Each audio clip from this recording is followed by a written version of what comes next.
Research and recording of Canadian creepies happens on the shared land and traditional territory of the Haudenosaunee and Anishinaabe peoples, many of whom continue to live and work here today. This territory is covered by the Upper Canada Treaties. A key treaty governing this territory is the Dish with One Spoon Agreement. The treaty between the Anishinaabe, Mississaugas, and Haudenosaunee people binds them to share and protect the land. Subsequent Indigenous nations and peoples, settlers, and all newcomers have been invited into this treaty in the spirit of peace, friendship, and respect. We all share the responsibility of ensuring the dish is never empty, meaning we must take care of the land and the creatures we share it with. What? It was Christy. She was like, I met your friend Val today. Oh, she said that to... Just now. How did she know? Weird. I don't know. Because I tagged the frosted cupcake. That's so sweet. Because I went, what's She's your so name? cute. I love her. Yeah. That was nice of you to tag and like say some small business, woman owned. Yeah. Hey everyone, welcome back to Canadian Creepies Podcast. I'm Valerie. And I'm Allie. Hey guys, I can't wait to hear what we're talking about today. And today we're actually covering one of Canada's most infamous serial killers, Bruce McArthur, the man who preyed on Toronto's gay village for nearly a decade before finally being caught. He sounds scummy. This case is disturbing on so many levels, and we want to start with a content warning. We'll be discussing violence, murder, and crimes that specifically targeted members of a marginalized community. If you need to sit this one out, we totally understand. McArthur's crimes sent shockwaves through Toronto and beyond. But what makes this case even more unsettling is how long he was able to evade capture. For years, members of the LGBTQ community members of the LGBTQIA plus community raised concerns about missing men only to have their fears dismissed. And it wasn't until 2018, after multiple failed investigations and growing frustration from the community, that the police finally connected the dots and arrested McArthur. What they found was horrifying. We're going to break down how he operated, how he was finally caught, and the lasting impact this case had on the city of Toronto. It's a tough one, but an important one. Let's get into this, but before we do, how's it going? Good. I actually am really excited for the current case segment. I'm just excited. I know. I could see it on your facial expressions that it's something that maybe hit you a little hard. Yes, totally. Also, a friend I work with. So I'm a florist. If listeners don't know, I'm a florist, and this man, you'll find out, did some landscaping in Toronto. Oh. But that meant he used some greenhouses that were local to the Niagara region. And for those of you who don't know, we are recording from the Niagara region. Yeah. And the florist industry, it's a small industry. Everybody knows someone who knows someone. It's a very small world at times. I've experienced it multiple times in my life, and it's kind of creepy. Super creepy. Well, I'm excited to hear it. Yeah. How's everything going other than that? So, you're working lots right now. Wait, but let me, I was saying. Oh, yeah, go ahead. So, but my friend Paula, who I work with, Bruce McArthur, used to go to her friend's greenhouse. Weird. And I have a voice clip that I'm going to insert here. Oh, cool.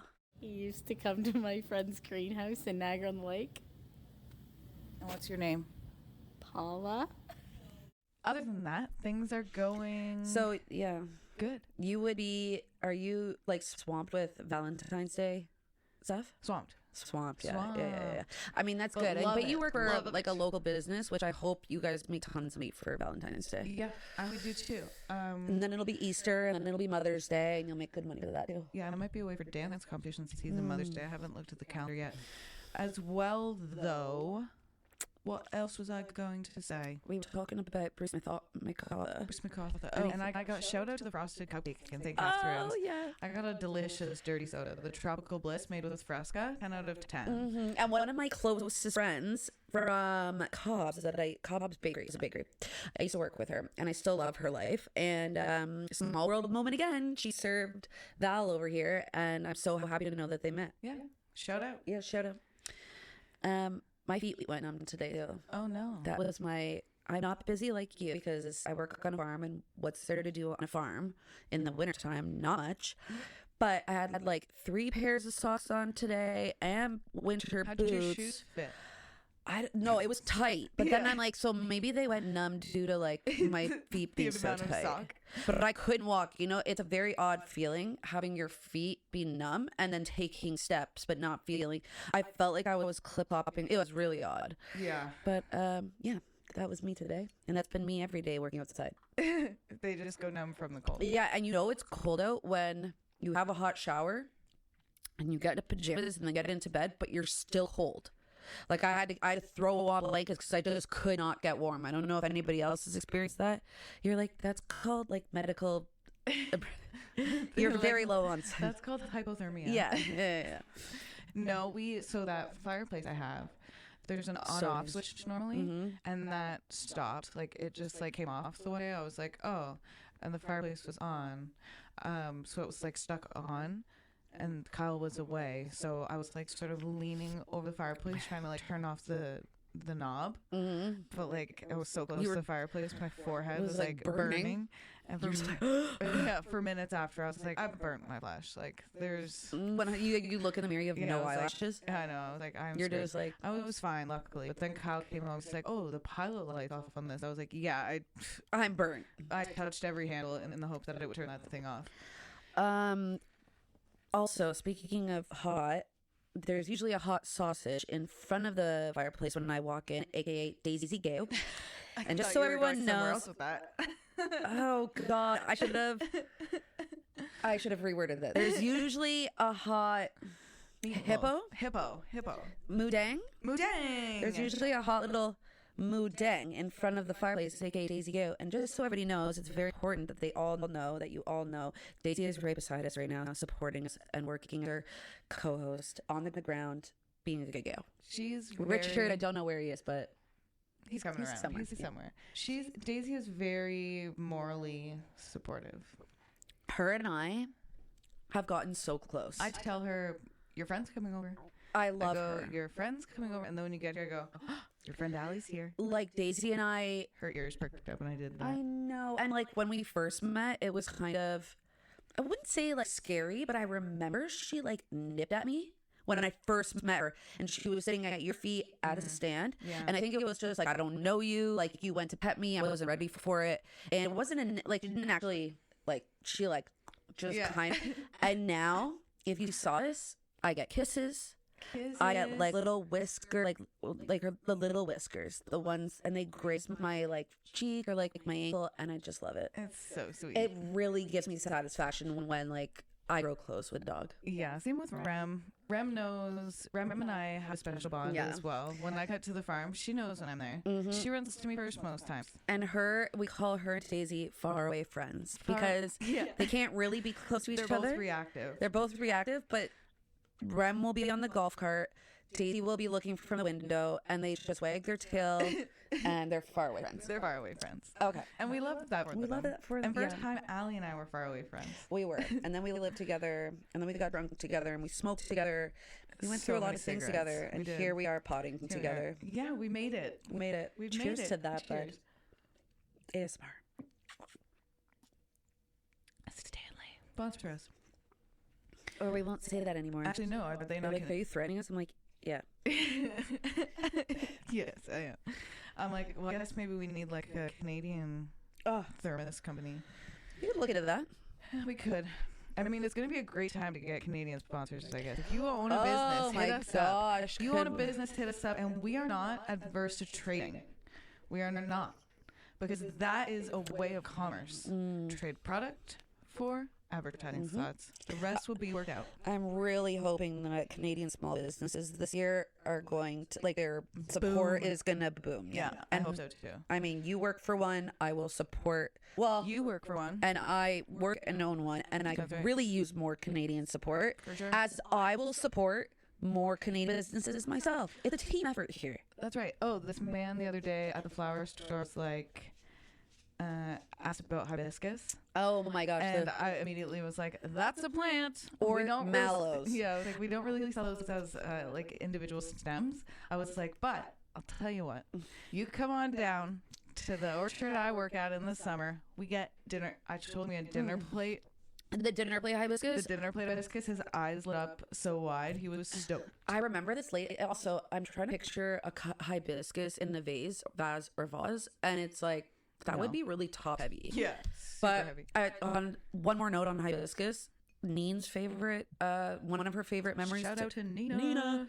One of her favorite hibiscus memories at the sand is this lady, and she came in on her phone talking. She's like, "Do you have the mallows?" And I'm like, "Hibiscus? Like the hibiscus are right over there." She's like, "They got the mallows."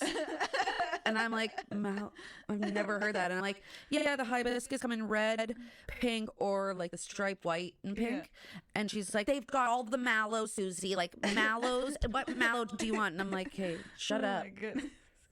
There's nothing wrong with her. That's really mean to say. But in my head, I'm like, just, yeah. Yeah, you're they like, got this is the obnoxious. mallows. Should I dive in? Yeah. Okay. Now, let's get into it. We're gonna get into it. I really wanted the foam there. Oh, the foam's good. Really good. Delicious tea. So Bruce McArthur is one of Canada's most notorious serial killers. He lived much of his life as an unassuming, seemingly ordinary man. Have you heard of him? No, but I really like the show Arthur. Oh, okay. Yeah, same. Every day when you're walking down the street, everybody that you meet. Oh my gosh, sorry. Oh, also shout out to our listener who messaged us on Instagram, who wanted the Ready or Not link. Oh, shout out. I said that. Shout Sick. out. I'm going to get their name right now.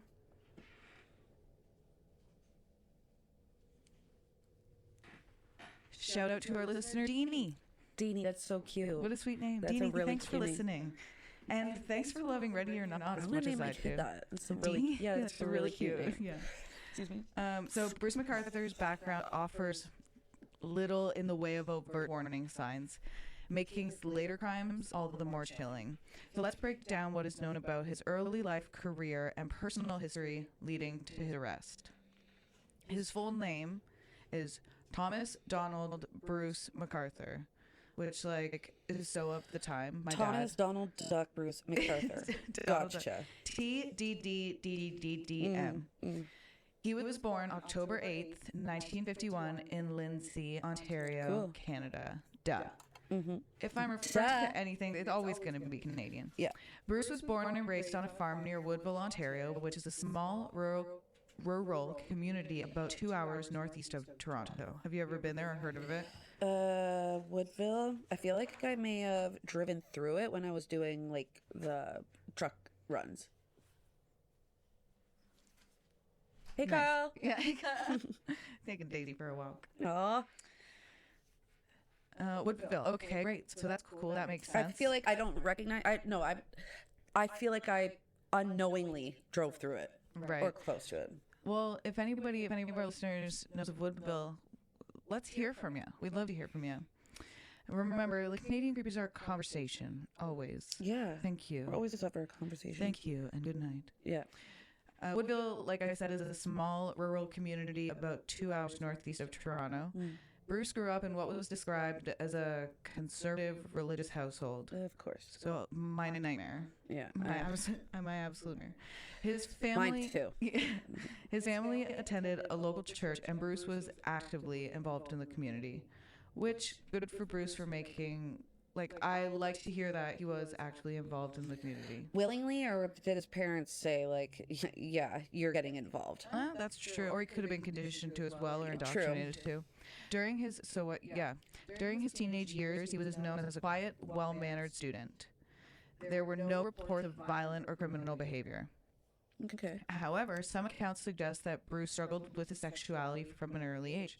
So far right now, it's like, aw, Yeah. poor boy. I'll always say it, like, I don't condone these, killers, murderers, whoever they are. I don't think they're good people. I think they should be locked up forever or die, whatever. But I do have a little bit of empathy for the child innocent version of them that Yes. either struggled or not struggled and somehow battled demons at such a young age. Or, yeah. It's that little innocent version of them that was either, Right. I feel bad for them. Grown up, fuck yourself. I agree with you. Yeah. I agree with you, and I think you worded that really nice. Thanks. I really struggle with wording stuff. Well, you did great. Appreciate there. that. Appreciate that, bud. Growing up in a strict religious environment, he likely felt pressure to conform to the societal expectations of marriage and family life. After finishing high school, Bruce moved to Toronto, which probably would have been like, hell's yeah. Yeah. Going from a place like Woodville To Toronto, Toronto. like In lively. the 60s or, mid 60s. That would have been a time. Yeah. He would have had so much fun. But regardless, he later returned to his rural roots where he married and attempted to live a conventional heterosexual life. In his 20s, Bruce married a woman named Janice Campbell, and the couple settled in Oshawa, Ontario. I have to say this. So he's obviously concealing his sexuality from his parents' Catholic household. Yeah. You would be like essentially like banished, Yeah. like Or disowned. or Such like a conversion yeah. therapy, So which I is also have traumatizing. empathy for an individual that would have had to go through that as well. I agree. But what's also unfortunate about this is like this is just classic. You know what I mean? This isn't the first person who has suppressed their sexuality who has coped with that via serial killing. I know. It's a strange phenomenon, but it's a phenomenon. Yeah, you're right. nonetheless. You're right. Good point. Together, Bruce and Janice had 2 children, a son and a daughter. During the 1980s and 1990s, McArthur worked as a traveling salesman for a company that sold socks and undergarments. Okay. Do you want these socks? No. Okay. It's like knocking on doors. Yeah. Oh, no, it was probably like he probably went to department stores. I like the I'm thought of them imagining going him like to knocking on doors, like, lady, can I trust you on some panties, socks, lady? panties or socks? I'd be like, no, get out of here. you Okay. creep. His job required him to drive across Ontario, and he seemed to lead a stable middle-class life. However, privately, Bruce was struggling with his sexuality, as we assumed. Yeah. I mean, yeah. It's got to be tough. I could imagine. And I know it still exists to this day. It does. And what does it stem around? Religion. I think even, yeah, it does stem around religion. But I think as well, even societally, like, I don't want to say I struggled coming out being bisexual, but I just didn't talk about it.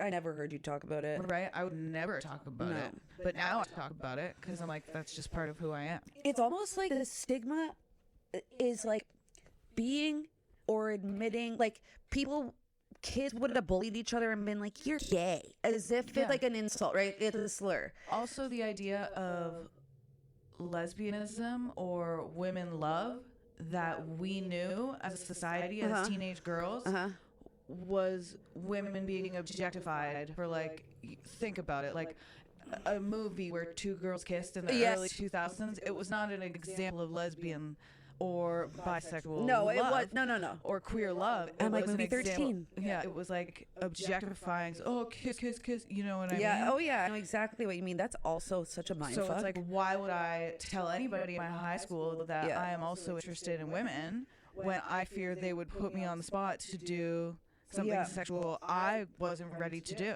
yeah. You know? And you know, it's And so that funny. was in the 2000s. It's so funny because now in 2025, I think I've heard from maybe I don't know, 10 different sources of like men or women. How am I going to word this? How it's like you actually don't know how many they're like, and I'm doing what are these Air called? quotes. Air quotes. straight men that bash on gay people that are gay themselves, and it's like there's so many more that exist. Yes. And do you know what I'm talking about? I do know what you're talking about. The number of men who make fun of gay people, like, yes, are likely closeted. Not likely, but there is a pipeline, pun intended. There is a pipeline of people who hate on men specifically. There is a pipeline of men who hate gay men who are closeted because they hate out about themselves. It's because of what they learned from society. Exactly. So, oh my gosh, that's funny. Yeah, I know, and I never really thought of that until I've just been hearing it recently. I don't know why, but it's just like coming up. Like, anyways, continue. We kind of went off there, but no, that's good. It's good.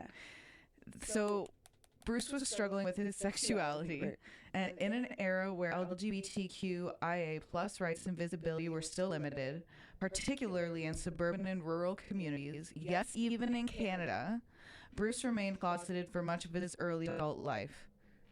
It wasn't until his late 40s, around 1997, that he came out as gay, which led to the dissolution of his marriage, which, like, fair and, like, good for him. Go off, queen. Yeah. After separating from his wife, Bruce moved to Toronto and fully embraced his new identity. Okay, sorry, I have to say, and that's where the story ends. Thanks. Thanks for tuning in. It's just a beautiful coming out story. I wish it was. Have you heard of lavender marriages? No, what is this? It would have been when, back in the day, maybe around this time or earlier, men, more or less, would find a woman who was gay herself because it wasn't appropriate. Being gay was either illegal at the time. Yes, I know about this. Like, a gay man and a gay woman would get married. Or they would come to, like, an agreement, even if she was straight. There were and he was gay, and, like, they either made an agreement, financial or something, or maybe. And you would hope that those gay men didn't vote against her bodily rights, right? After doing that, it was a gay TikToker, and he was like, "Let's bring that back." Like, how many of you guys? She's like, because he's like. It was so funny. I'll send it to you. And I was like, it's such a good point, because he's like, you want help designing, or you want, like, I'm here for it. You want to, like, not really, like, do anything because you're just not in the mood. No problem, girl. Like, I got you. We would make such a great team. And I'm like, he's like, bring the lavender marriage back. Right? No. Love you, Jake. No, it was just funny. I was just like, oh my gosh, the lavender marriage. That's funny. And I like it as well. I'm sure they'll do something to make it illegal in the States soon, and I hate that. I don't want to say they're doomed, but I know it's awful. Anyways, we'll start. We're here to support anyone. To start a more political podcast on this. We could go down that rabbit hole. Yeah, that's right. So Bruce became a regular presence in the Church and Wellesley district in the heart of Toronto's LGBTQIA community. Shout out to them. We'd love to hear from you guys if you're a listener. Oh, would love. In Toronto. Also, I feel like Toronto and all Canadian listeners will really appreciate this. How funny is it when you're watching a show or a movie that's set in Canada, specifically Toronto, and you know the actor is American because they say something like, "We can't leave Toronto." Yes. Or they're like, if you were from Toronto, you'd say Toronto. Or there's no second T in our. Or they'll be like A, and we're like, we don't say that. Literally, we don't. We don't ever say that, and we don't say it more than anybody else. Yeah, I love that. Yeah, got you. Bruce was known to frequent bars, socialize with young men, and explore online dating. Despite his divorce, McArthur maintained a cordial relationship with his ex-wife and children. He continued to send holiday greetings and birthday wishes, creating an image of a well-adjusted man who had simply come into his true self later in life. Which is, like, again, so wholesome. It's really wholesome. After leaving his sales job, McArthur transitioned into a career in landscaping. And this is where they say it gets interesting, but we're not there yet. By the early 2000s, he had started his own small landscaping business, which allowed him to develop trusted clientele throughout Toronto. Interesting. There, I said both T's there. Toronto. Toronto.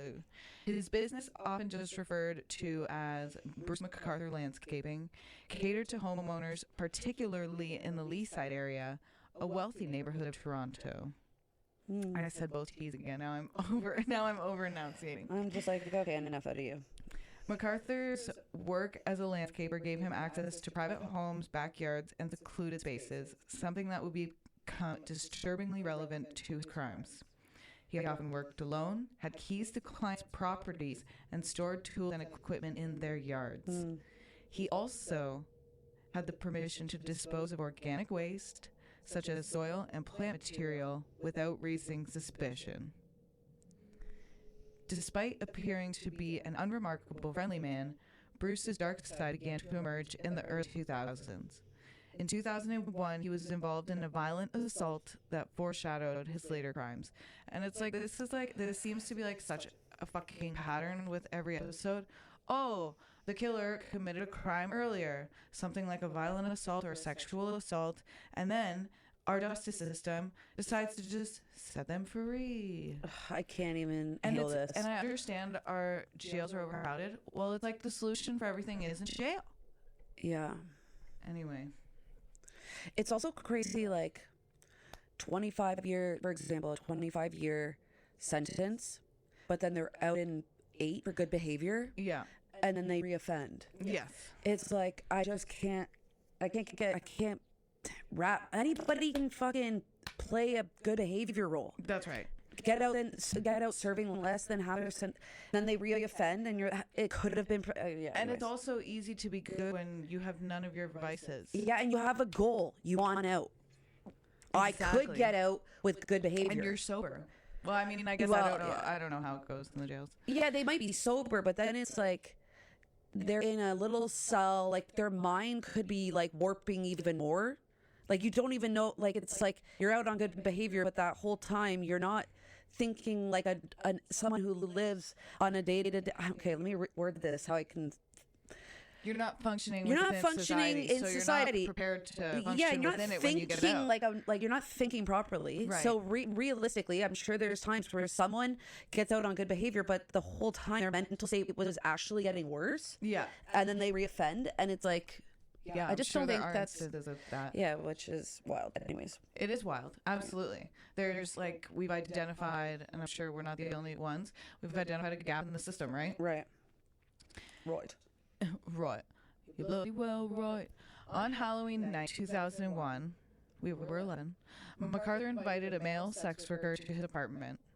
Once inside, he violently attacked the man with a metal pipe. Damn. It was like you were paying him. He was there to do a job. I know. And why so aggressive? Why?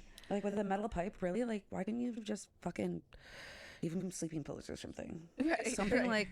Just be like less intrusive. Exactly. The victim did manage to escape and went to the police. Oh, dang. Okay. McArthur was arrested and charged with assault with a weapon and assault causing bodily harm. It's like right then and there, it's like lock away the key. Yeah, that's right. But I mean, I guess or that's get fair. him in mandatory, like psychiatric, or exam, anger management, like something. Or something. There's gotta be something. Yeah. People are always saying we need more jobs. Well, train people like, to do this. That's train another people thing. To do this. Like putting them in jail. And then being like, okay, you have good behavior, you're let out. It's like, you need to like, all of these offenders should have it like mandatory psych eval, like thorough psych eval, then jail time, and maybe psych eval throughout their jail time before you're just like let out on good behavior or whatever. You know what I mean? Yeah, I don't know. I agree. That would be a good solution. And if you vote... I voted today. I know when you texted me that I have to vote too. I was so stoked. It feels good. It feels good to have gotten that out of the way. My outlook is if you vote, you like I'm not gonna like shut away your opinion on things because you're actively taking this stuff. Your right, but if you don't vote and then you're gonna bitch to me about stuff, it's like you don't get to because you well like I don't want to vote because it's like your vote could have been we work in a party, so we're not like the United States. You know what I mean? Yes. We are not. Quick political lesson. We are not like the United States. Please stop thinking our politics are the exact same as the United States politics. It is not. Vote. No vote. You can vote for any party you want. If you don't know who to vote for, throw the Bloc Québécois a bone and vote for them, because a vote for them, or vote for Green, because Green will put another, like, a vote for them to put another seat in House. Yes. And when they get another seat in House, if the Conservatives try to do something that's really environmentally corrupt, then the Liberals, the NDPs, the Greens, and the Bloc Québécois can all team come up together, yeah. and overrun the Conservative vote. Yes. That's just an example of something. So in Canada, any person you vote for, even if you vote for an independent party, Yep. it's gonna, well, I don't know about independent, Yeah. but it's gonna make a difference. I've actually learned a lot from Val here, and I would say if you're like, I didn't know at one point, I've actually, Val's been a mentor without like knowing she's a mentor, and it's actually helped me to understand a lot more than I did a year or two ago. And I would say for anybody else that doesn't really understand or wants to understand, I'm sure you could also go on like YouTube or like just and look up like how to vote, how to decide to vote. I bet you there will be videos posted by people So that will many. help TikTok. you. TikTok, yeah. TikTok Which is is, great. if I didn't have Val, I'd be doing that. Yeah. You know, I'm not really good at reading. I don't want to read a whole article on like how. I'd rather like maybe see a video of someone like explaining it so I can visually take it in. Yeah, there are a lot of Canadian TikTok creators who do a lot of Canadian political coverage. Yeah. The one guy, Frank, that are non-biased as well. that are non-biased. Yeah. The one guy, well, some of them are. Maybe some. Yeah, But if you like need a lot help, of them, a lot of them lean a certain way. Like they might not outwardly say. Like some of them, you know, some of them are just more right wing. So that's Yes. that's obviously conservative. But then some people who are more left, you don't know if they're Yeah. voting Green, NDP, or Liberal. Yeah. You don't know. you can even search that too. Not like how to vote, like or like I need help voting, like not biased. Just put that in and maybe something could come. Stuff But- does come up. yeah. Smartvoting.ca. Get- I'll put it yeah, in the show I- notes. I would encourage Actually, so get if you into are the in habit of voting. Ontario, Yeah. If you're in Ontario, smartvoting.ca, they are working on it for a federal election. Excuse me. Especially if you're in Ontario, please go to smartvoting.ca. It's how you can strategically vote the PCs out, There you go. the Progressive Conservative Party. So in my writing today, I voted for NDP, and that's who I needed. I would have voted that anyway, but Yep. you know, I think I've said before on this podcast, I will vote Green federally. Something for me, I'm just like not a huge party loyalty person. I don't think, you know what I mean? It's Yep. just me, and that's just I want Green to have another. The little glory of seat. different, like, you know, not being Because I scrutinized. can. I'm Yeah, going to because you exercise. can. I'm going to exercise my right, and I'm going to vote two different ways because I can. And then I was listening to a podcast the other day, and this guy, this political, I listened to Power of Politics, which is a Canadian political podcast. I also listen to Canada Land, There you which are go. two really good ones, and they're pretty non-biased. I'm gonna listen. I'm gonna Yeah. note those. Maybe you can send those to me after, and then I can. Yeah, or I'll put them in the show notes here. They're great. Actually, on our Yeah, they're on in the our show little website, Yeah. it's in there. But yeah. Okay, we Very good. digress. Very good. At the trial, McArthur pleaded guilty but what was given a lenient sentence. He avoided jail time and instead received a conditional sentence of 2 years. So he beat someone with a metal pipe. But this goes to a theory. This speaks to a theory called like when a certain amount of the population are less dead. Are more dead? I'm sorry. Than like other people. I think that's the phrase. It's called more dead or less dead. I think it's more dead. Okay. And so, like, they would consider, like, an addict someone who's more dead, a sex worker who's more True. dead. So that loss of life, they don't really put that much effort into investigating. So It's odd. so unfortunately, because this person was a sex worker, their story didn't hold much weight to the Toronto PD, which is It's crazy how much Absolute less bullshit. of a person they're looked at as it's bizarre. for struggling. Like, they're still a person. yeah. And even if they're not, even if they chose sex work, they don't There's no rule with sex work. I would say somebody is trading their body for money for you. I'm that gonna doesn't say, mean yeah, you get to get beat up. For no, it. They're and being so nice. They're doing a favor for you. They're smooching on you. Right. And it's like, the funny thing is, I've actually heard, I keep hearing about them more and more. I don't hear about them about prostitutes or sex workers, but I do hear about people in power being disgusting, horrible human beings. Horrible human beings. And they would be the ones that would look at as someone as a prostitute, as a lesser being, and when they ones, themselves are disgusting pedophiles. Exactly. And Funny. they're the ones training police. Yeah. You know what I mean? They're the ones making the courses. So the conditional sentence of 2 years that Bruce McArthur received included mandatory anger management counseling and a ban from entering Toronto's gay village unless for work-related reasons. This incident, in hindsight, was an early warning of his violent tendencies. However, because Bruce had no prior record and appeared to comply with the terms of his sentence, he did not raise further suspicion.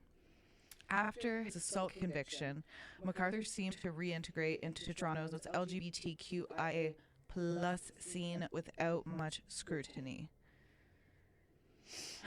You just pause there, just make space for that for a sec, and we'll continue on. He was well liked by some members of the community and was well known for his friendly demeanor. So he beat someone up with a metal pipe, and then it was like easy for. I mean, maybe they were scared. What? Maybe they were scared. I can't.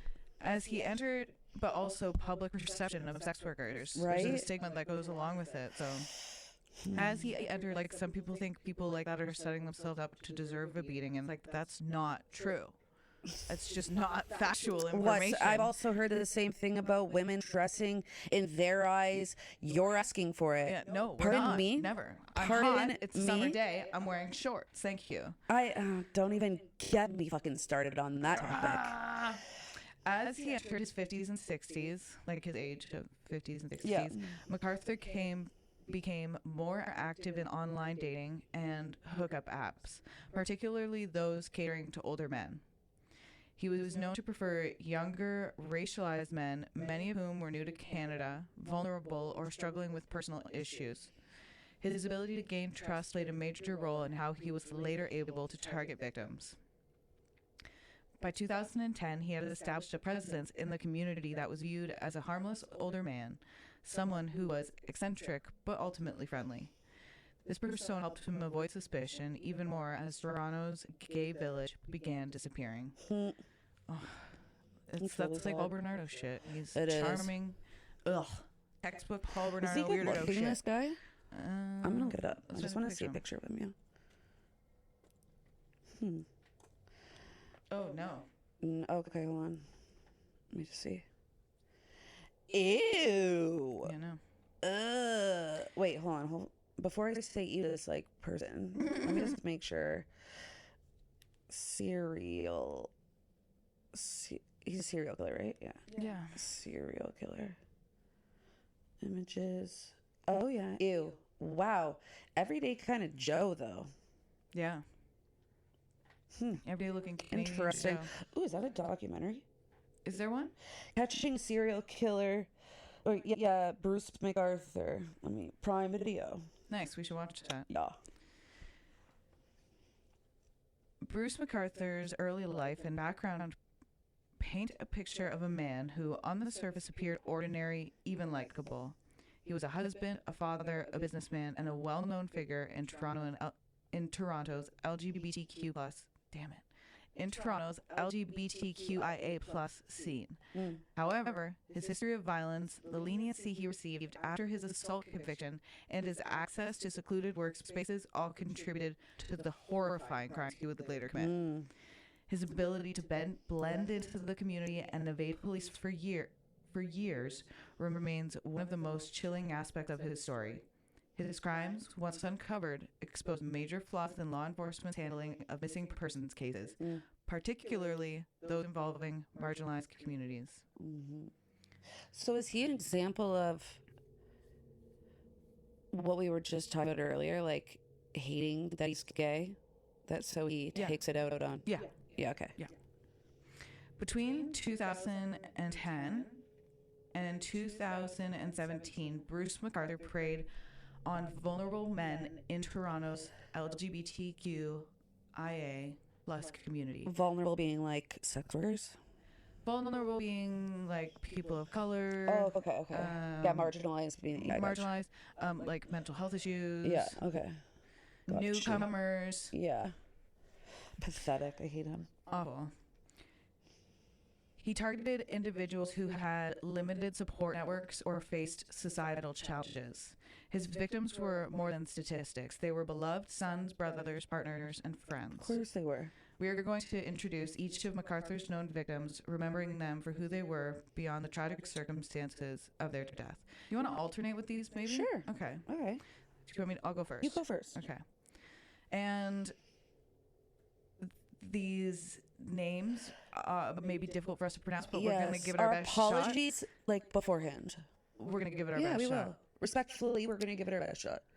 The first victim that we know about was Skandaraj Skanda Navaratnam, and he disappeared September 6, 2010.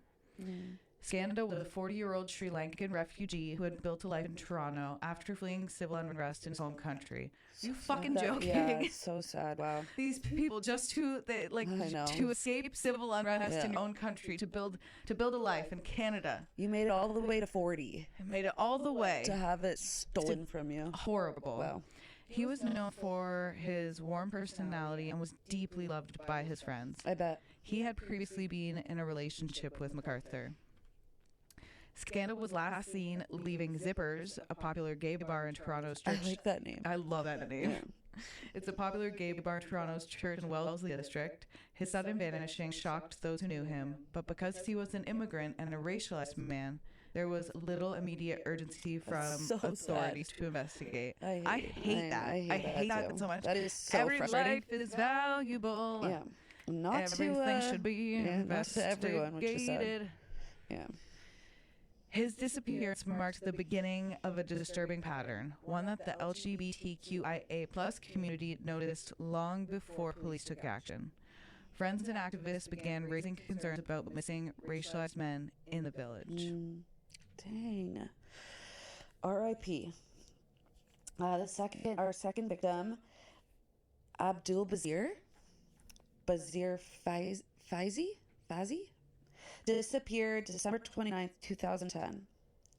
He was a 42-year-old married father of two. Oh my goodness. Bazir worked at a printing company in Mississauga. He was a closeted gay man balancing his private identity with his family life. On the evening of December 29th, 2010, Bazir called his wife saying he was working late. He was last seen in Toronto's gay village.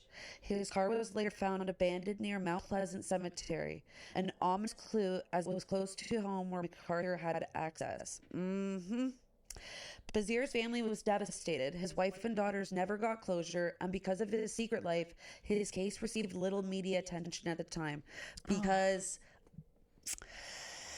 so a pathetic, closed-minded outlook. Yes. Wow. Yeah. And it's sad because you just want everyone to be living their best life. And, sir, if you wanted to be with men, I wanted that for you. I always think of it and as I think you deserve that in like, this life. wouldn't they? Yeah. Would they want that for themselves? Exactly. So to do that to someone, like, it just... It's I just couldn't lady them out. We're gonna get them. Our next victim. Our next victim is Majid Hamed Kehan. Disappeared October 18th, 2012. Hamid was a 58-year-old Afghan immigrant known for his kindness and gentle nature.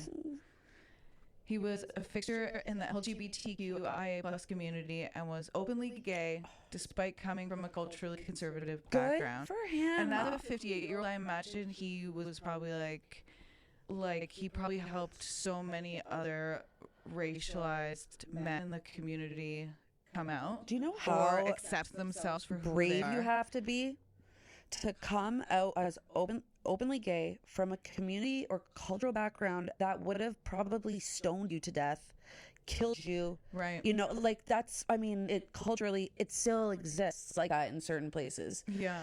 What a brave so brave human being. Hamid vanished in 2012, and like the others, his case was largely overlooked.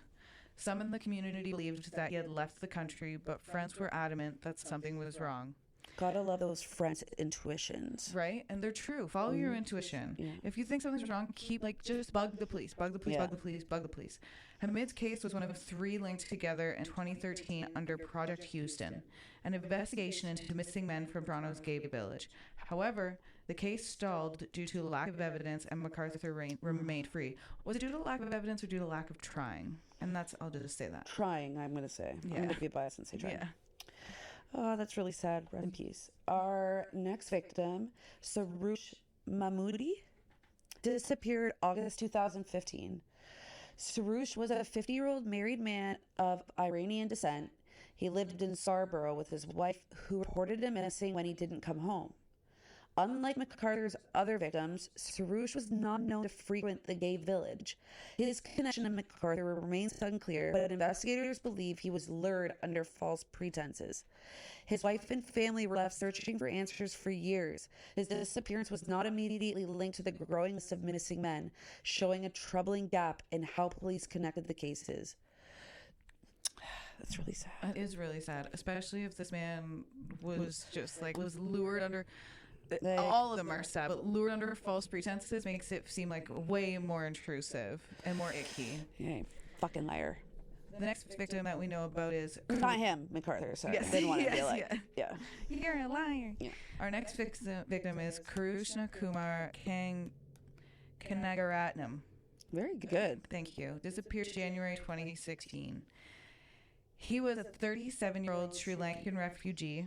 Krishna had recently arrived in Canada hoping to build a better life. And it makes me so mad because they had refugees, I feel, and other immigrants had so much value to our culture and just vibrancy to everything. And they usually come from situations that And they're hoping to build we a better can't life have them always. because we're Yeah. privileged. Yeah. Exactly. We're privileged as fuck. Yeah.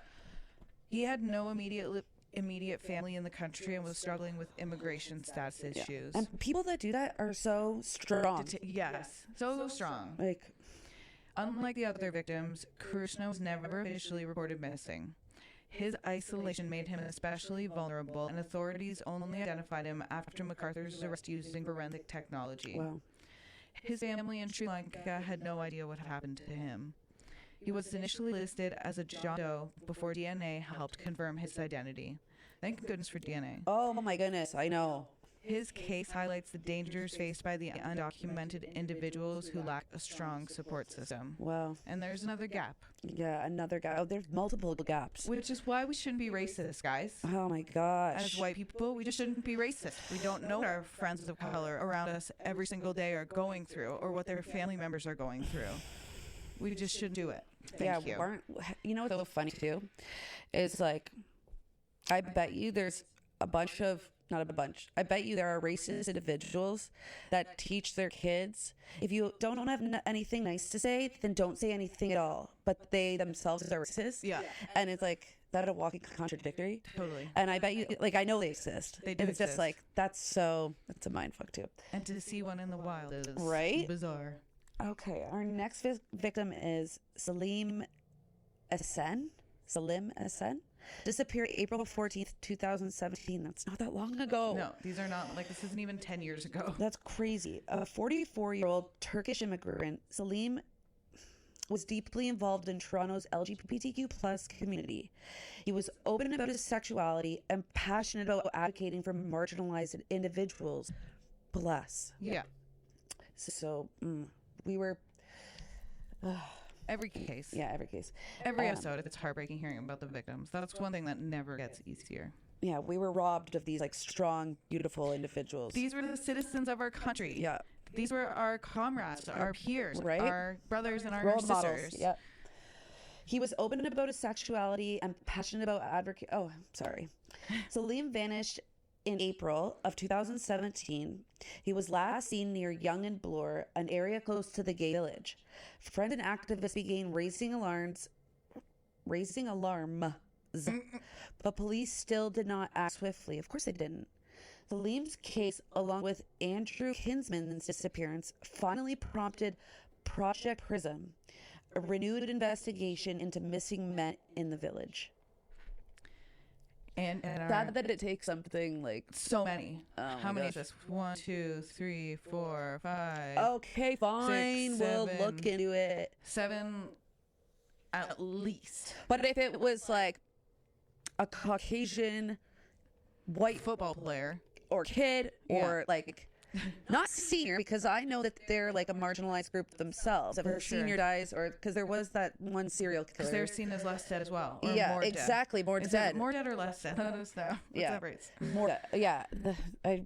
Anyways, but if it was, think about that. Like if it was a little white girl that went missing. Yeah. Huge front page. Or if it wasn't a refugee. Richard. Ooh, sorry. I thought it was. I gotta say that for a second. That's Anyways, just my yeah, it's husband's just sad. It's just sad. It's really But sad. someone coming from escaping a war-driven yeah. country by themselves with nothing but the like clothes on their back, starting new, not asking for help, working their way and then murdered. No. No, we won't look into Yeah, that. yeah, We won't yeah. look into that. Yeah. That's so fucked. That's so wild. It's wild. And I think this is where Andrew Kinsman, Okay. you know what I mean? Right. Like, so we go from like Salim and Karishna and Sarosh and Majid, and then we get to Andrew Kinsman. And this is when the police finally sparked up because Wow. they're racist. Yeah. He was a 49-year-old, so he disappeared June 26, 2017. He was a 49-year-old LGBTQIA plus activist and community volunteer. We love that. We love an activist and a community volunteer. Thank you. Andrew was well known and deeply loved in Toronto's gay village. He was outspoken, charismatic, and worked at a local nonprofit. Wow. And this guy was just stolen from us. He sounded like such a We beautiful were gem. robbed. We were robbed. Andrew's friends knew something was immediately wrong when he didn't show up for a meeting. His disappearance was taken more serious than previous cases, probably because he was white and well-connected. Unlike previous victims, Andrew left behind a crucial clue. His last known entry in his calendar had one word: Bruce. I'm sorry, that just reminded me of Bruce. Bruce. I'm Bruce. My name's Bruce. I shouldn't be making a joke. Fish are friends, Yeah. not food. Yeah. This led police directly to McArthur. Andrew's case was the catalyst that finally cracked open the investigation. Woohoo. When police searched McArthur's home, they found disturbing evidence, including photographs of his victims and personal belongings he had kept as trophies, which makes him like a photos of bona his fide victim. serial killer. Yeah, but like photos post. Yeah. Like, ugh. For years, Toronto's LGBTQIA plus community raised concerns about the differences of racialized and marginalized men, but they were largely ignored. So sad. Many felt police dismissed their fears, assuming that missing persons had simply moved away or were living transient lifestyles. That's I swear that living transient lifestyles, we talked about that maybe the Robert Pickton case too, where they thought the sex workers were just like, they're just being transient, and like, police got to stop assuming people are being transient. Yeah.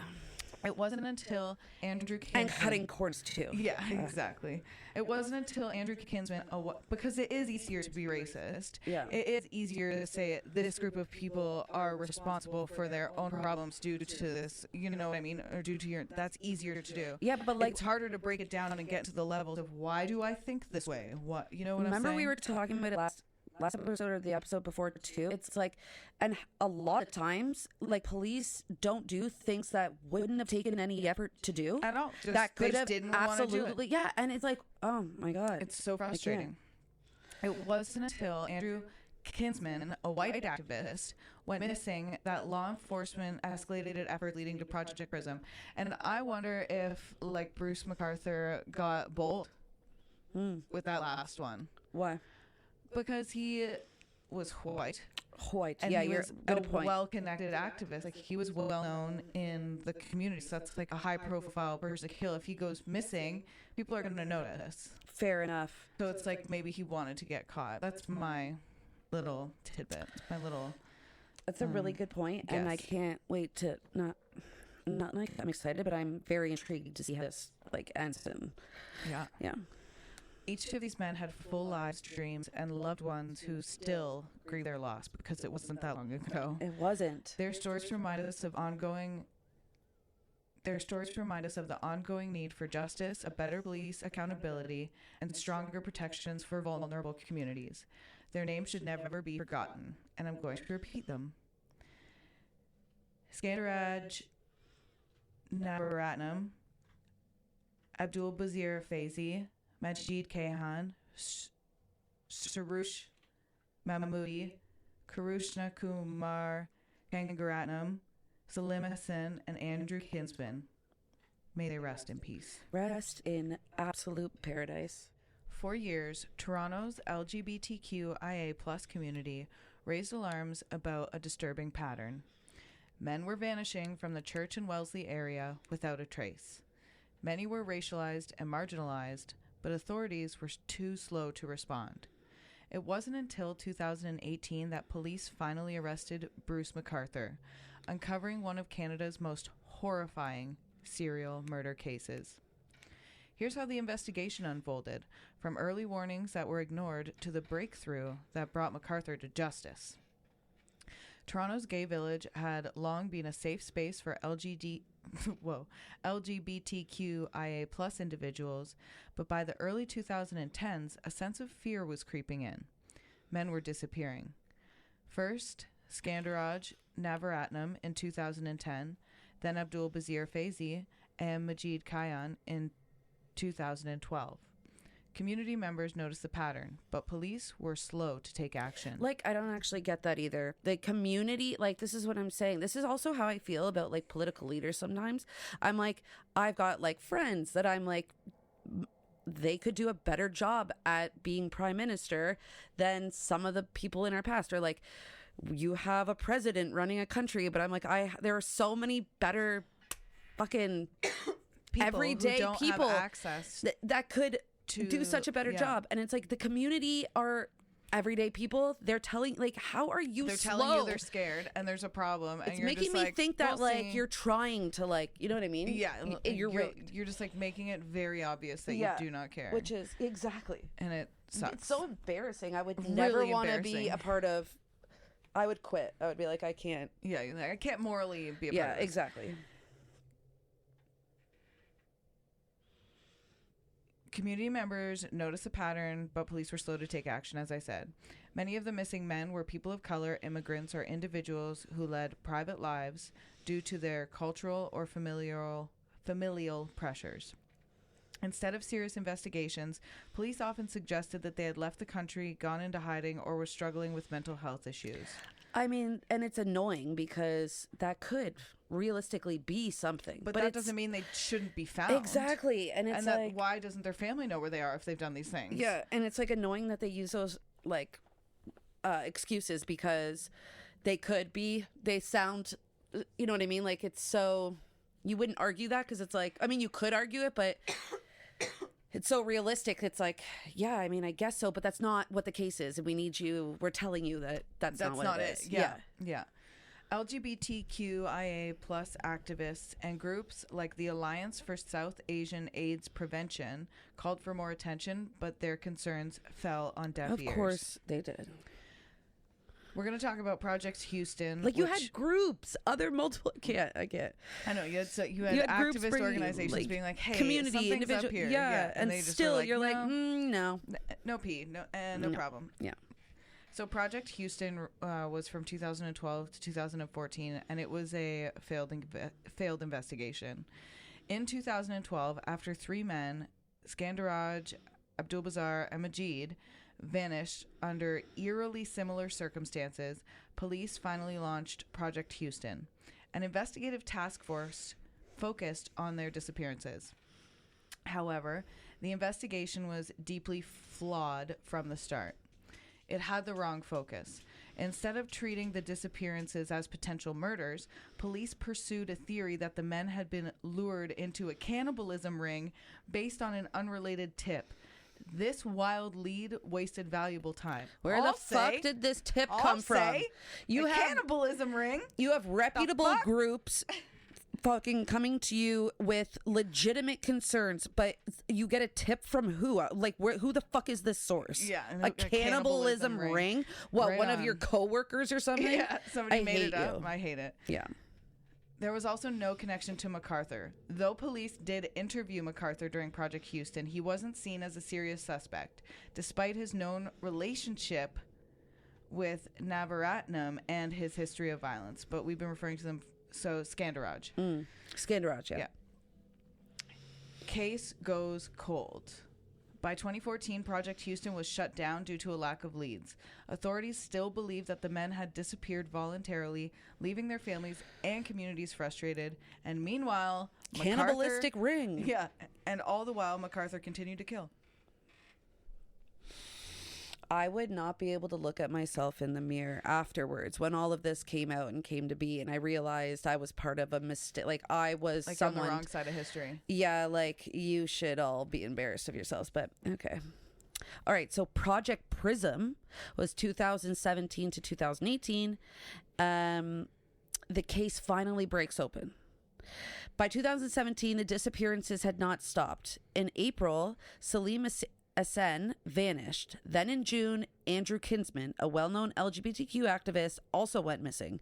Unlike previous victims, Kinsman's sudden disappearance raised immediate alarms. His friends and co-workers knew something was wrong, and he was a white, well-connected man. Well-connected man. This time, police launched Project Prism, a new task force to investigate both cases. The breakthrough, Kinsman's calendar entry. Kinsman had left a vital clue before his disappearance, a note in his calendar with one word: Bruce. Detectives focused on men named Bruce who had connections to Kinsman, which quickly led them to McArthur. This was the crucial turning point in the case. I mean, how many more Bruces could there have been? Right? I don't even know a Bruce. Anyways. Police placed McArthur under surveillance and soon realized they had a dangerous predator on their hands. Although I'm sure there was how many countless people that fucking brought it to their concern Something's going on here. We think he's a predator. Or did they bring up? Anyways, I don't want to fucking Go ahead of yourself. Yeah. So January 18th, 2018, officers observed McArthur bringing a man back to his apartment. Fearing for the man's life, they moved in immediately and arrested McArthur on the spot. There you That's go. a good thing. There you go. You get points for that. What they found inside stunned investigators. They uncovered evidence that confirmed their worst fears. Photos of the victims. McArthur had kept trophies of his murders, including photos of his victims, some taken after death, posed in disturbing ways. That was my question before. I'm not And down. he posed them. Ew. I'm not fucking down. freak. They also found restraints and murder tools. Investigators found ropes, handcuffs, and a fur-lined bag that they believed McArthur used to restrain his victims. Ugh. Deleted digital evidence. Police recovered deleted files showing his methodical approach to targeting and killing his victims. I have to say, I always love when they leave some type of digital, like, Footprint. Fucking Yeah. idiots. It's like dummy. Mm-hmm. But the most gruesome discovery came when they searched a property where McArthur had worked as a landscaper. Here we go. Remains in garden planters. Investigators uncovered human remains in planters at a property in Leaside, a neighborhood in East Toronto, and the victims had been dismembered and hidden in soil-filled containers. Like, was he hoping that it would just compost? Yep. Imagine they became, like, big, beautiful, like... Yeah, just gorgeous. Gorgeous. Like, I mean... there's, like, bulbs It's fucked underneath up. them. He's like, well, if you just would have let the bodies compost. Yeah, fuck. This confirmed what many had feared. McArthur had been killing for years, and no one had stopped him. Could have, but didn't stop it. Yeah. Didn't stop him. Bruce McArthur's crime, a detailed timeline, and the chilling evidence. Bruce's reign of terror in Toronto's gay village spanned nearly a decade, from 2010 to 2017. He preyed on vulnerable men, using charm and manipulation to lure them in before brutally murdering them. What made him particularly dangerous was his ability to operate in plain sight, as he was a well-known figure in the LGBTQIA+ community, a seemingly harmless grandfather who worked as a landscaper. Ugh, when they put grandfather next to it, it makes it worse. It's like, don't call him that either. Grandfathers, I'm like... I'm sure his Grandfather. grandkids aren't interested. No, and it's like, just call him, like, old man. That's right. His victims were not just statistics, they were real people, many of whom were marginalized due to their race, immigration status, or personal circumstances. Their disappearances were often overlooked, allowing McArthur to continue killing undetected for years. He's pathetic. I hate him. He's awful. Mm-hmm. Here's a detailed breakdown of his crimes, how he lured victims, and the horrifying evidence that led to his capture. McArthur's method, how he lured and killed his victims. McArthur had a pattern when selecting and murdering his victims, targeting vulnerable men. Most of McArthur's victims had common characteristics. They were men of Middle Eastern or South Asian descent, immigrants or individuals who with precarious legal status, men who were not openly gay due to cultural familiar reasons, people with little social safety net making their disappearances less noticeable, and some were known to be struggling financially while others were simply looking for companionship. He also used dating apps and his community ties. So McArthur used dating apps like Grindr to connect with men, particularly those who were discreet about their sexuality. He also met some of his victims through Toronto's LGBTQIA+ community. He was a familiar face and even worked as a mall Santa, making him seem friendly and harmless. Some of his victims had dated McArthur in the past, making them more likely to trust him, and that was Skandaraj, who had dated him. Wow. Once McArthur lured his victims into his apartment, he would restrain them using the ropes, handcuffs, or a fur-lined bag, strangle them, either manually or with a ligature, sometimes using a metal bar for leverage. Wow. Ugh, so gruesome. Yeah. And he would also take post-mortem photos, posing the bodies in disturbing ways, as He I was said. sick. He kept digital trophies of his victims, including images of them before and after their deaths. I mean, that's good. Yeah, It's yeah. just Thank you like- for doing it's that. like, Thank you for that evidence. Help to prove beyond a reasonable doubt with Right. evidence like that. Yeah. Exactly. These photos would later become key evidence in his trial. Love. Yeah. Okay, and so the known victims and the timeline of his murders. I Do know we we know already went through the victims, but this just helps to go through like the timelines, and Okay. I don't think it's ever a bad thing to keep mentioning You're victims' right. names. No, you're right. And because it's like it just goes to show more and more how sadistic and fucked up these serial killers are. Exactly. So while authorities believe McArthur may have killed more than 8 officially confirmed victims, these are the murders that were proven in court. So there could be more. Yes. 2010, Skandaraj Navaratnam, 40 years old, a Sri Lankan immigrant active in LGBTQ plus Toronto's scene, had previously been in a relationship with McArthur. Last seen leaving a bar with McArthur in 2010, September. Police did not connect his disappearance to foul play at the time. 2012, Abdul Bazir Fazi, 44 years old, a married Afghan immigrant secretly using gay dating apps. Last seen on December 29th, 2012, leaving work. His car was found abandoned near a home where McArthur worked as a landscaper. Coincidence? I think not. Me neither. 2012, Majid Kahan. Same year. Wow. Yeah, 58 years old, a refugee from Afghanistan, known in the LGBTQ plus community, disappeared in October 2012. Friends reported him missing, but police assumed he had returned to Afghanistan. Why wouldn't he have told his friends then? Yeah. Why? At this point, Project Houston was launched but failed to identify McArthur as a suspect.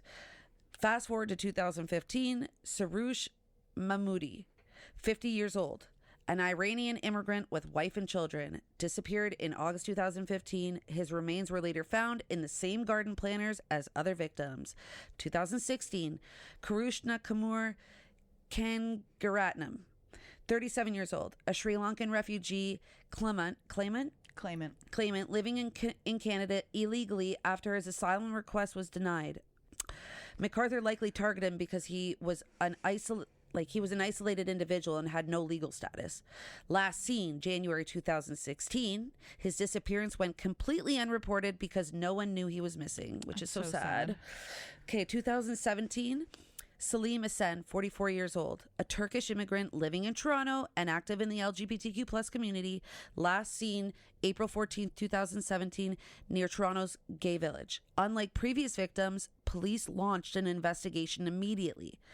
2017 again, Andrew Kinsman, 49 years old, a well-known activist and LGBTQ plus community figure, disappeared June 2017, just 2 months after Salim Hussein, leaving behind a vital clue, a note in his calendar with McArthur's name, which ultimately led police to McArthur. That's a good clue. That's a really good clue. Yeah. McArthur worked as a landscaper, allowing him to hide human remains in the soil of clients' properties. And this is what my coworkers had told me about. Ooh. This is how I shout out Paula. Okay. And shout out to my boss, Kim. What up, girl? Mm-hmm. In 2018, police searched the backyard of a home where McArthur had worked for years. Remains of 7 victims were found hidden inside large planters. Bones and body parts had been dismembered and buried in different locations. My God. Another set of remains was later discovered buried in a ravine nearby.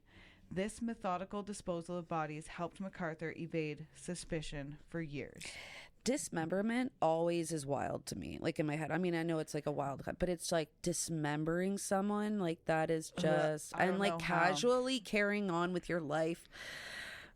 I couldn't even do that to an animal. That's God. You know I wouldn't. I couldn't. Yeah. I couldn't. I mean, you're planting them. It's such a wild concept. Dismember, putting you in soil, putting you in a pot. It's fuck. He's back to the earth you go. Yeah.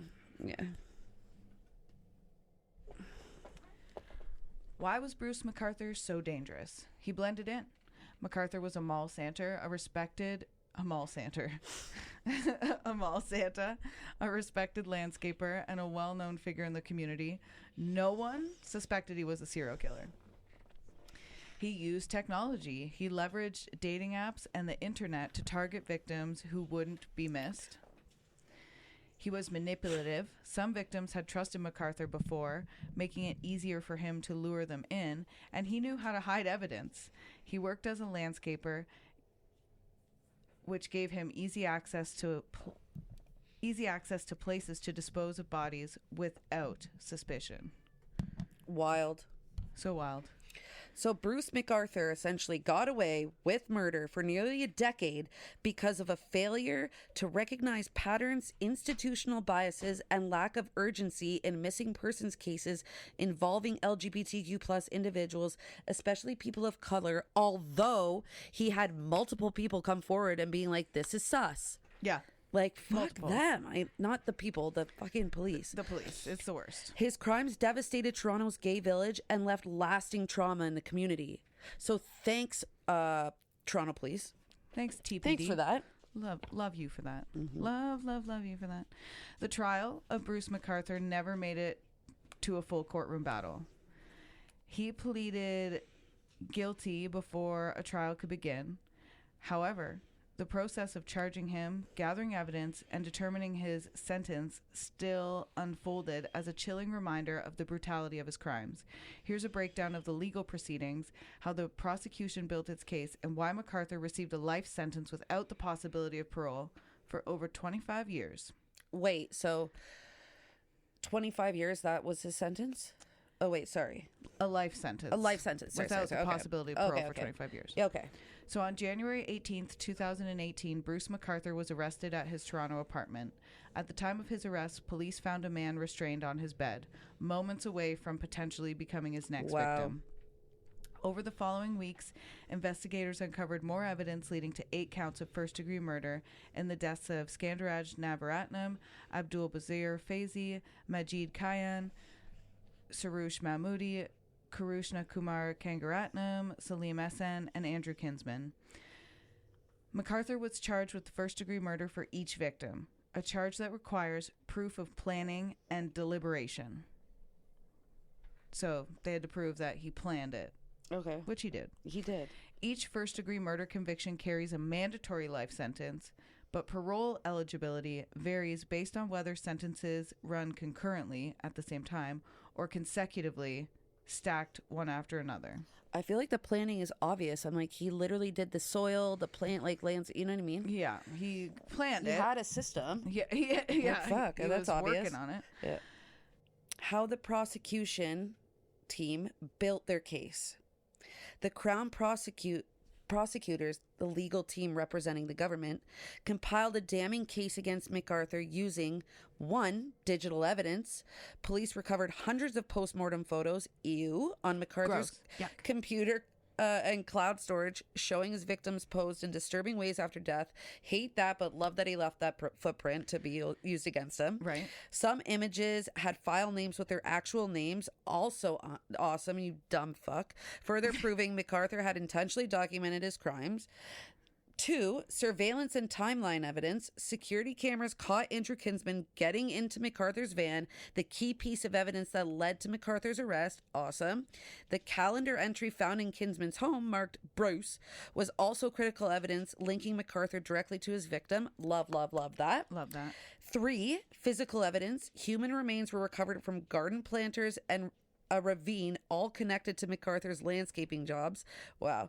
Police found restraints, a fur-lined bag, and murder weapons in McArthur's apartment, further proving his method of killing. Number 4, the surviving victim. The man found restrained on McArthur's bed at the time of his arrest was likely about to be murdered, which is wild. He should be like, oh my God, I would look in the mirror and be like, I'm so fucking lucky. Right. This near victim became a crucial witness in proving McArthur's intent to keep killing. McArthur's guilty plea, avoiding a trial. On January 29th, 2019, Bruce McArthur, like this isn't that long ago. It's so crazy. I know. It gives me pleaded goosebumps. guilty to all 8 counts of first-degree murder. Why did he plead guilty? The evidence was overwhelming, including photographs of victims, digital records, and physical remains. A trial would have been lengthy, exposing graphic details and possibly leading to multiple consecutive life sentences. And by pleading guilty, McArthur avoided a trial and likely hoped for concurrent sentences, which could have meant a chance at parole after just 25 years. Like, just man up and fucking take it. Right? Just like, take the take it. You did There's the no crime. way you can look in the mirror and be like, I don't deserve this harsh, like, you deserve it. You know you do. You're so fucking selfish. Those men didn't deserve You're to so selfish. lose their lives to you at the hands of you brutally and violently. While this saved the victims' families from reliving the horror through a drawn-out trial, it also prevented the full story from coming out in court. Like, you're so selfish. I think all serial killers are selfish. So selfish. Yeah. Narcissists. Yeah, narcissists. Yeah. The sentencing. The sentencing hearing, victim impact statements, and final judgment. From February 4th to 8th, 2019, the sentencing hearing took place in Toronto's Superior Court of Justice. Victim impact statements were read by family members and friends of McArthur's victims. Many spoke about the pain of losing loved ones in such horrific ways and the lasting trauma the case had caused within Toronto's LGBTQ plus community. That would have been so effing satisfying to be like, even if you're not going to look at me, you will listen to what I have to say. That's right. Justice John McMahon delivered the sentence on February 8th, 2019. Life in prison, no parole eligibility for 25 years until at least 2042 when McArthur will be 91 years old. I honestly think that there shouldn't have been an eligibility at all, but I mean, you're 91, like whatever. Hopefully you don't even make it to that. Why no consecutive sentences? The Crown prosecutors had requested consecutive life sentences, meaning McArthur wouldn't have been eligible for parole for 200 years. I'm for that. Yeah, 25 years per murder. However, Justice McMahon ruled that McArthur's age, 67 at sentencing, meant he would never be released anyway, making consecutive sentences unnecessary. It's the principle. Yeah, it's the principle of the thing. McMahon called McArthur a sexual predator and a ruthless killer who showed no remorse. Yeah, I mean, those are facts. Those are facts, and he should hear that multiple times. Yeah, just over and over, just repeatedly. That should be nailed into his head. Right? Exactly. The sentence guarantees that McArthur will die in prison, but some felt it wasn't enough. Me too. Arguing that a formal consecutive life sentence would have been a stronger symbolic gesture to reflect the gravity of his crimes. And we agree with that. Fuck, yeah, I agree with that. We do agree with that. Yeah. Mm-hmm. The Bruce McArthur case left deep and lasting effects on Toronto's LGBTQIA plus community, the victims' families, and law enforcement agencies across Canada. It exposed failures in early investigations, raised serious questions about bias in policing, and led to policy changes aimed at improving how authorities handle missing person cases, especially for marginalized communities. These are the reactions from the victims' families and the LGBTQIA+ community.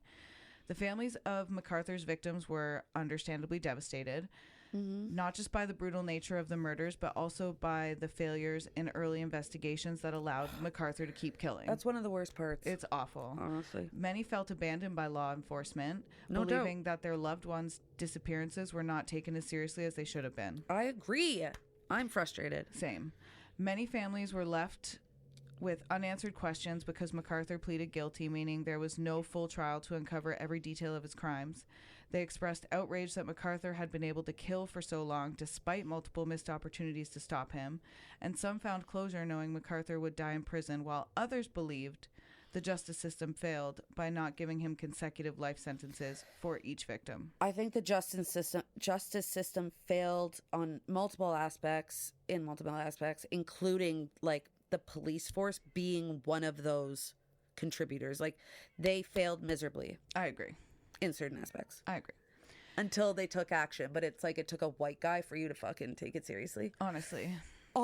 Not just white guy. He was a victim. He was a victim. Very, very. But it did take like a well-known white, well-connected man. White being the Keyword there. Keyword there. And we can say that because we are white. yeah Toronto's, privileged white Yeah, women. women, Toronto's LGBTQIA+ community felt anger and betrayal. as they should. Many in the community felt that police ignored concerns for years, even though they had been warning that a serial killer was likely preying on men in the gay village.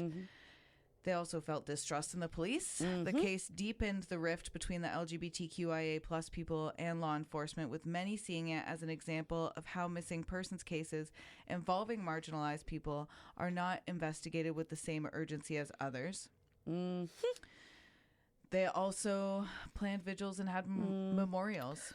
The community held multiple vigils to honor the victims, with some also serving as protests against how the case was handled. Yeah. One activist, Nikki Ward from the 519, Love that name. same, a prominent LGBTQIA plus advocacy group in Toronto, called the case an example of systemic failure, saying that racialized and LGBTQIA plus individuals are often ignored when they go missing. Bang on. Yeah. Good for her. Criticism of law enforcement. One of the biggest controversies surrounding the case was how Toronto police handled missing persons reports before McArthur was arrested. Early failures that could have prevented deaths. Number 1, ignoring early warnings. And like all the warnings. Holy shit. 2010 to 2017, the disappearances of Skandaraj Navaratnam, 2010. Abdulbazir Fazi, 2010, and Majid Kayhan, 2012, were linked as part of Project Houston, 2012 to 2014, but police closed the case without ever identifying McArthur as a suspect. Wow. Community members had been warning the serial killer was likely targeting men in the gay village, but these concerns were largely dismissed. Like, not one community member, like community members. Even Andrew Kinsman's 2017 disappearance, which finally led police to McArthur, was initially not treated as an emergency. It was community members who pressured police into taking action. Like, fucking, does it take us? Like, are we gonna? Why don't you just let us do the fucking job for you? We'll do it. It's fine. We'll just become vigilantes. Legit. So, number 2, failing to stop McArthur in 2016. In 2016, a man came forward saying that McArthur had choked him during a sexual encounter, but police released McArthur without pressing charges. How many times? And How many why don't times you was just this say, man released? I don't give a fuck about you? Yeah. Loud, like more loud. Like by doing something like that. If police had investigated McArthur properly at the time, they may have discovered evidence linking him to the missing men, preventing at least 2 more deaths, which is huge. It could have been so huge. How the case damaged trust in law enforcement. Many in the LGBTQ+ and racialized communities saw the police's the police's slow response as evidence of systemic bias? Yes. Some urged that if the victims had been white, straight men, the police would have acted faster. I don't disagree with that. I agree. either. Holy shit. Protests erupted with community members demanding accountability from the Toronto Police Services, TPS. Yes. In response to public outrage, the Toronto police chief apologized but denied that bias played a role, something activists strongly disagree with, and they would not take any accountability for that bias. Why not just take accountability and then look inward and then work on it? Exactly. It's something you don't see. It's a blind spot. We all have blind spots. It's human to have blind spots. We would respect you more if you did that. Honestly, we would. Here are the changes to police investigations and policy reforms. The fallout from the McArthur case forced police and government officials to reevaluate how they handle missing persons cases, especially those involving marginalized communities. Number 1, missing persons investigations overhaul. In 2019, an independent review of the Toronto Police happened. A 2-year independent review led by Justice Gloria Epstein found that police investigations into missing LGBTQIA+ individuals were riddled with bias, poor coordination, and a lack of urgency. The review concluded that systemic discrimination played a role in how these cases were handled. Key changes that were implemented. They implemented a dedicated missing persons unit. In 2020, Toronto Police launched a specialized missing persons unit to handle disappearances with more urgency. I can't believe that was a unit before 2020. Right? That's absolutely appalling. Nobody had that idea before 2020? Are you fucking joking? I can't even handle this. Another key change implemented was better data collection. New policies require better tracking of missing persons cases to identify patterns easier. Like how, though? What's a better tracking, data, how do you... what's a policy that... it's better tracking of missing persons cases. So just better data collection within their internal services. Okay. Within their internal system. that's good, yeah. Also, community-led initiatives were implemented. More partnerships with LGBTQIA+ advocacy groups to ensure community concerns are heard. Here's one for you. Why don't you just listen? Yeah, just listen. That's not really hard to do. Fuck. Especially when it's coming from not just one, not two, but multiple community members. Maybe just listen to them. Just listen. And think, we're hearing this from multiple people. Maybe we should look into it because we're hearing it from multiple fucking people. Yeah. And groups. That's right. Number 2, calls to reduce police involvement in LGBTQIA+ affairs. Many activists argued that police should not be involved in LGBTQIA+ pride events due to their history of neglecting and harming the community. And in 2019, Pride Toronto banned uniformed police officers from marching in the parade, citing the distrust caused by the McArthur case. And that's fair. Fucking right. It's saying uniformed police officers. You can still be a gay police officer and march in the parade, just not in your uniform, because your badge is not helping your community. Yeah, and you may be as an individual. I don't know. You need to take that slap in the face. I'm sorry. You need to look at it and be like, wow. I need to be better. Yes, exactly. I'm in charge of upholding the law. I need to be better. I need to apologize. I haven't been saying LGBTQIA+. Oh, that's okay. It's just because it's not written. I've just been No, that's good. And I respect that. Love. And number 3, new laws and sentencing considerations for serial killers. Wow. Let's see what they decided to add. I'm very The intrigued. McArthur case reignited discussions about whether Canada should allow consecutive life sentences for serial killers. I think they should.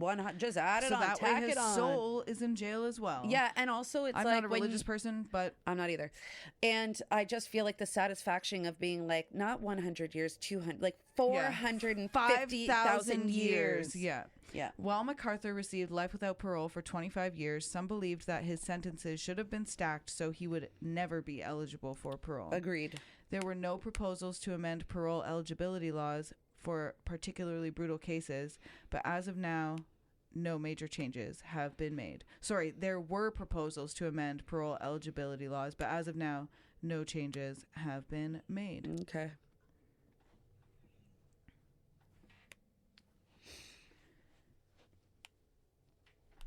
All right, so this was a case that fully changed Canada. The Bruce McArthur case exposed critical failures in law enforcement, deepened distrust between marginalized communities and police, and sparked policy reforms. While McArthur himself will never walk free, the case remains a cautionary tale about how dangerous biases and investigative failures can allow serial killers to operate unchecked. Key takeaways. The LGBTQIA plus community was right. Concerns about a serial killer were ignored for too long. Agreed. Another one. Police failed. Agreed. Better investigations could have saved lives. Yep. Third takeaway. Changes are happening, but trust is still broken. This case is a stark reminder that justice delayed is justice denied. And when vulnerable communities speak up, their voices must be heard before tragedy spikes. And never give up. Like, just never give up. Yeah. Great role models too, to like keep pressing. And agreed. Yeah. So after everything we've covered, the question still remains: how did Bruce McArthur manage to evade justice for so long? We're talking about a serial killer who was actively targeting a specific community for nearly a decade, and yet it wasn't until 2018 that he was finally caught. And that's the part that really sticks with me. The warning signs were there. Members of Toronto LGBTQIA plus community had been sounding the alarm for fucking years. People knew something was wrong. Men were disappearing under eerily similar circumstances, and yet it seemed like nobody in law enforcement were really listening. They weren't. It's evident that they weren't. Right? And it wasn't just that these cases weren't investigated properly, it's that they weren't connected fast enough. Project Houston, which started in 2012, was supposed to look into the disappearances of Skandaraj Navaratnam, Abdul Bazir Faizi, and Majid Kayan, but when police couldn't find solid evidence of foul play, they closed the case in 2014, completely missing McArthur as a suspect. Then years passed, and more men vanished before Project Prism in 2017 finally led to his arrest. Yeah, and even then, it took Andrew Kinsman's disappearance, a white man who was well known in the community, for police to really ramp up their efforts. That's not to say his case wasn't important. I feel like I'm making it sound like no, he was a victim, and he was a great individual, and we were robbed of his, like, beautiful presence. Absolutely. Because, of course, it was extremely important. But it does raise the uncomfortable question: would McArthur have been caught earlier if all of his victims had been white? Had they been from wealthier backgrounds, or if they weren't from marginalized communities? That's exactly what so many people were angry about. This case exposed some serious issues with how missing persons cases, especially those involving the LGBTQIA+ and racialized individuals, are handled. If there's anything to take away from this, it's that police need to listen to the communities they serve. When people are saying something is wrong, it needs to be taken seriously the first time. Agreed. Absolutely. We also need better systems in place for tracking missing persons, sharing information across jurisdictions, and recognizing patterns before they escalate. Toronto Police have since created a dedicated missing persons unit, and there have been discussions about reforms. But there's still a long way to go in rebuilding trust with marginalized communities. And it's not just about Toronto. Cases like this happen everywhere, and the same systemic issues exist across Canada and beyond. Mm-hmm. So if there's one thing we want our listeners to take away from this, it's this. If you notice something in your community, speak up. Yep. If someone you know goes missing and you don't feel like it's being taken seriously, push for answers. Yep. And let us know if there's a case that's gone cold or one that's not getting attention, or one that's not getting the attention it deserves, and let's talk about it. Exactly. We always want to hear from you, whether it's cases like this or issues within our communities that aren't getting attention when they should. Send them our way. You can reach us through our Instagram at Canadian Creepies, or email us at CanadianCreepiesPodcast@gmail.com. And speaking of issues that deserve attention, let's move on to our current case segment. Woo!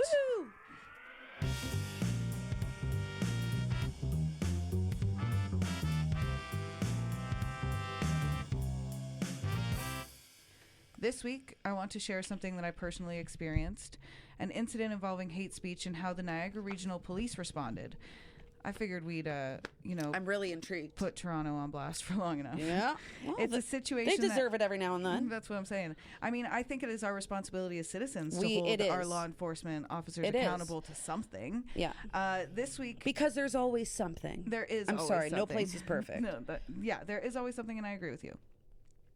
It's a situation that raises serious concerns about how law enforcement handles reports of hate-motivated incidents and the gaps that still exist in addressing them. Wow. So I was walking out of my house the other day. Okay. And I hear screaming going on, like yelling. I shouldn't say screaming. I hear yelling going on. And there's like an altercation about to happen up the road a little bit a woman of color is standing on her front porch being yelled at by these two white people. To me, the reason why doesn't matter. This woman's on her own property. Yeah. So I walk out. She's already videotaping them. So Good. I'm like, okay. I walk out. I'm going to get my son from school.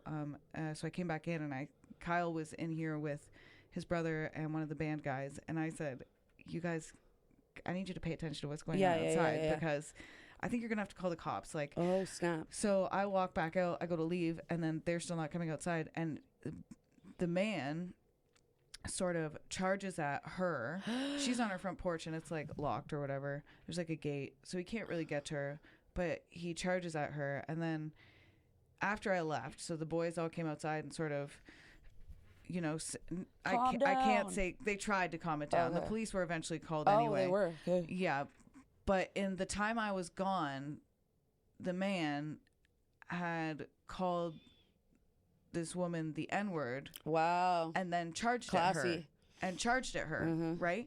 So, and this double whammy. This was on videotape. Good. So there's video evidence. Good. Of her saying, this man is whatever. So she showed racially, the police, slurred me. But unfortunately, this is a situation that is known. I don't want to give too many details. Okay. But the police have sort of been involved in this Okay. ELE situation, this dispute a few times. So they're sort Tell of like... me they roll their eyes having to They come rolled out. their eyes. They rolled their eyes. Wow. And this woman of color even said to them, she said, if I was white, you would do something about this. You would help me out. But because I'm not. And the police started saying to the boys, it was like they were like implying that she was cuckoo, which she obviously is not. Like to Kyle and them? Yeah. And, Wow. and those boys don't take that. No, those no. boys are Good. not. Yeah, they don't accept that. Yeah, so we they're love them just for like, that. whatever. But one of the boys said, what can you do about, a racial slur? That's hate speech. That's a crime. Yeah. That's a fucking crime. And I Googled it. You can get a fine. You can go to jail for using hate speech. And I would call using the N-word and then charging at someone, like running towards them like you're going to push them. That's hate speech and attempted assault. And you can do something. You can do something. Show. They said no. They said, well, be a we're role the model. They said, well, we're the legalities police, not the moralities police. Wow. Saying that, Nice one. like, basic. I don't even know what using a slur. That's so jokes. Like, it's not. It's very obviously hate speech when the person is saying the N-word and then charging it. And it's them. like, like, officer, would you say that word in front of that? Like, would you? say you it. wouldn't. Yeah, you wouldn't. It's like the Elon Musk thing. You do it. Yeah, you do that. it. You do it. Okay. So. So it's what we've been talking about. So it's in 2025. In 2025, it still exists. yeah, it's still happening. Yeah. Like, I don't want to talk about the exact situation because it is my opinion, and my opinion is irrelevant. Yeah. Like, what led up to the racial slur and attempted assault on a woman who was standing on her own front porch. The police can't do anything about that. I have even messaged a regional counselor and a reporter about this, and I understand that the reporter doesn't have to message me back. Like, I get that. But the council. But I do expect as a concerned citizen that this kind of be responded to. Yeah. I mean, maybe I should have taken the proper channel and sent an email. I don't know, but You I could. also Googled Then who's in charge of the police, and it was like municipalities and also the province and also the country and also the federal government. So it was like, well, start with the person I know. Yeah. And start with a regional counselor, and they Good for have you, yet to though. get back to me. The Niagara Regional Police Service in Ontario has faced several controversies and criticisms over the years. So let's talk about some of their notable incidents. Let's do it. In 2018, there was a shooting between officers. In 2018, a confrontation between two NRPS officers during a collision. During a collision reconstruction led to Detective Sergeant Shane Donovan shooting Constable Nathan Parker multiple times. Both officers were later acquitted of criminal charges related to the incident. Okay. In 2013, assault charges. In 2013, two NRPS officers were charged by the Special Investigations Unit for their involvement in injuries sustained by 23-year-old Jonathan Hughes. The SIU found reasonable grounds to believe that officers committed a criminal offense in relation to the incident. I agree. I agree too. Penner versus Niagara. So Penner versus the Niagara Regional Police Services Board. Okay. This legal case involved allegations of police misconduct, unlawful arrests, and the use of unnecessary force. The hearing officer concluded that there was clear and convincing evidence that Constables Parker and Koczynski were guilty of misconduct due to an unlawful and unnecessary arrest. These incidents have contributed to public scrutiny and criticism of the NRPS, highlighting concerns about officer conduct and internal accountability within the service. And you know what? Because I was so fucking fired up about this, I took it a step further. And now we're going to discuss some criticism and scrutiny that the NRPS has faced due to allegations of systemic racism and discriminatory practices. Lay it on us. Let's talk about those. Notable concerns include I'm too fired up. I can't breathe. You're fired up. I'm too fired up. I'm itchy. On your butt? Everywhere. Everywhere? Just itchy. I think it's because my skin's so dry. Oh, yeah.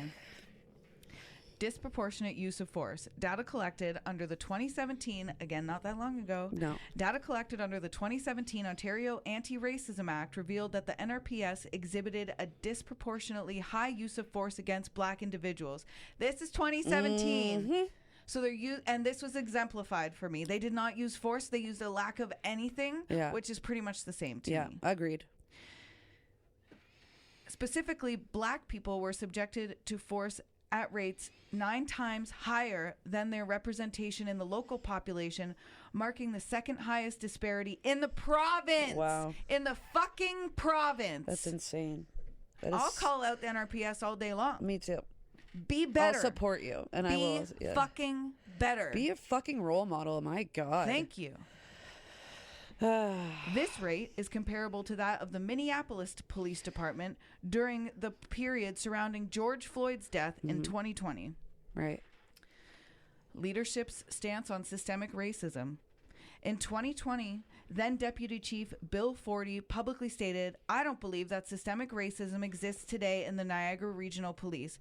Buddy! Wow.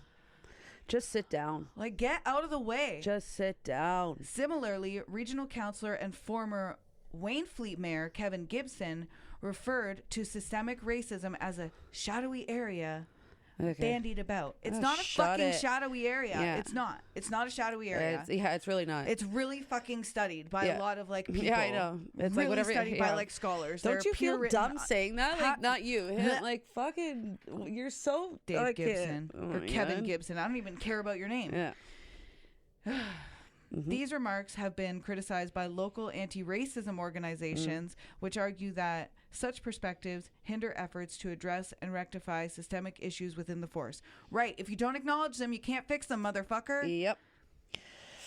Carding practices. Between 2006 and 2017, NRPS officers conducted 157,315 street checks, a practice commonly known as carding. Critics argue that carding disproportionately targets racialized communities, leading to claims of racial profiling and civil rights violations. These instances have led to ongoing discussions about systemic racism within the NRPS and have prompted calls from community groups for comprehensive reforms to ensure equitable and unbiased policing practices. Okay, gotcha.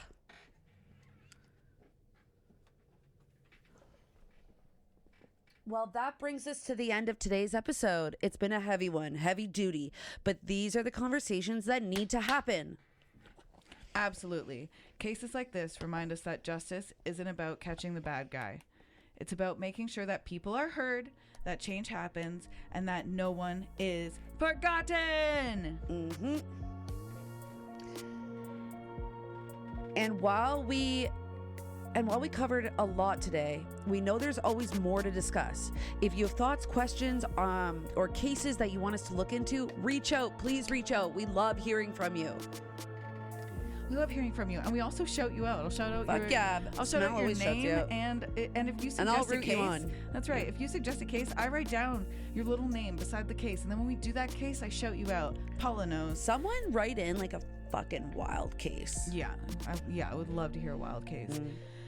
Thank you for tuning in. And as always, stay curious, stay cautious, and stay creepy. See you later, creepagators. Don't let the bed creeps bite. That was a good one. Good job.